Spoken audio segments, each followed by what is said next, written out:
ಮೊದಲ ಸಲ ಕಂಪನಿಯ ಮೇಲೆ ಕನ್ನಡದ ಧ್ವಜ ಹಾರಿಸಿರುವುದನ್ನು ನೋಡಿ ತುಂಬಾ ಖುಷಿ ಆಯ್ತು. ನಮಸ್ಕಾರ ದೇವರ, ನಾನ್ ನಿಮ್ಮ ಬ್ಲಾಗರ್ ಕಾಶಿನಾಥ್ ಅವರ ಅಂತ ಹೇಳ್ತಾ ಇವತ್ತಿನ ಸ್ಪೆಷಲ್ ಆಗಿರೋ ದಿನವನ್ನ ಶುರು ಮಾಡೋಣ. ಮುಂಜಾನೆದ್ದು ಹಲ್ಲುಜಿ ರೆಡಿಯಾಗಿ ತಲಿ ಜಾಡಿಸಿಕೋತ ದಾಡಿ ಮೇಲೆ ಕೈ ಇಟ್ರೆ ದಾಡಿನೇ ಇರ್ಲಿಲ್ಲ ದೇವ್ರ. ಹರ್ಟ್ ಆಗಿ ಎದ್ ಬಿಡ್ತು ದೇವ್ರ. ಹೊಟ್ಟಿಗೊಂಚೂರು ಮೇವ್ ಹಾಕೊಳ್ಳಕ್ಕೆ ಕುಂತ್ಕೊಂಡ್ರೆ ತಲಿ ಕೆಟ್ಟ ತಿಂಡದ್ದು ಕೂಳ್ ಇಳಿಸಿ ಬಿಟ್ಟೆ ದೇವ್ರ. ಕೆಟ್ಟಿರೋ ತಲಿನ ಬಾಚ್ಕೊಂಡು ಶಿಸ್ತಾಗಿ ರೆಡಿಯಾಗಿ ಮಸ್ತಾಗಿ ಹಾಡ ಹಾಡ್ಕೋತ ಡ್ಯೂಟಿಗೆ ಹೊಂಟ್ಬಿಟ್ಟೆ. ಕಂಪನಿಗೆ ಬಂದು ಎಂಟ್ರಿ ಮಾಡಿಸಿ ಮಧ್ಯಾಹ್ನ ಹೊಟ್ಟಿಗೆ ಒಂದಷ್ಟು ಬೇಕು ಅನ್ಕೊಂಡು ಸೂಟ್ ಆಗಿರೋ ಊಟ ತಿನ್ಲಕ್ಕ ಬ್ಯಾಗ್ ಒಂದ್ ಶೂಟ್ ಮಾಡ್ಕೊಂಡು ಬ್ಲಾಗ್ ಮಾಡಿ ಹೊಂಟೆ ನೋಡ್ರಿ. ಮುಂಜಾನೆ ಬಂದಾಗ ಈ ತರ ಹಬ್ಬ ಮಾಡೋಕೆ ರಂಗೋಲಿ ಬಿಡಿಸಿದ್ರು ನೋಡ್ರಿ. ಕಂಪನಿ ಮೇಲೆ ಧ್ವಜವನ್ನು ನೋಡಿ ತುಂಬಾ ಖುಷಿ ಆಯ್ತು.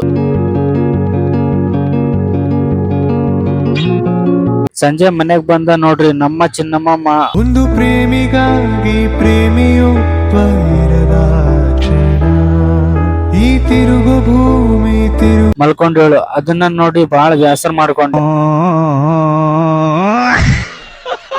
ಗೊತ್ತಿಲ್ದಿರ ಹಂಗ 3 ದಿನ ಆಯ್ತು ಉರಿ ಬಂದಾವ ಅಂತೇಳಿ ಇವಾಗ ಗೊತ್ತಾಯ್ತು. ಅದ್ ಹೆಂಗಂದ್ರ ತುಟಿಗೆ ಉರಿ ಬಕ್ಕಿ ಬಂದಿವೋ ಅದಕ್ಕೆ. ಕಂಪ್ನಿಯಾಗ ಕೆಲ್ಸ ಮಾಡಿ ಫುಲ್ ಟಯರ್ಡ್ ಆಗಿ ಪರಿಸ್ಥಿತಿನ ಅರ್ಥ ಮಾಡ್ಕೊಂಡು ಬದುಕ್ತಾ ಇದ್ದೀನಿ ಅಷ್ಟೇ. ನಾಳೆ ಸಿಗೋಣ ದೇವ್ರ, ಬಾಯ್.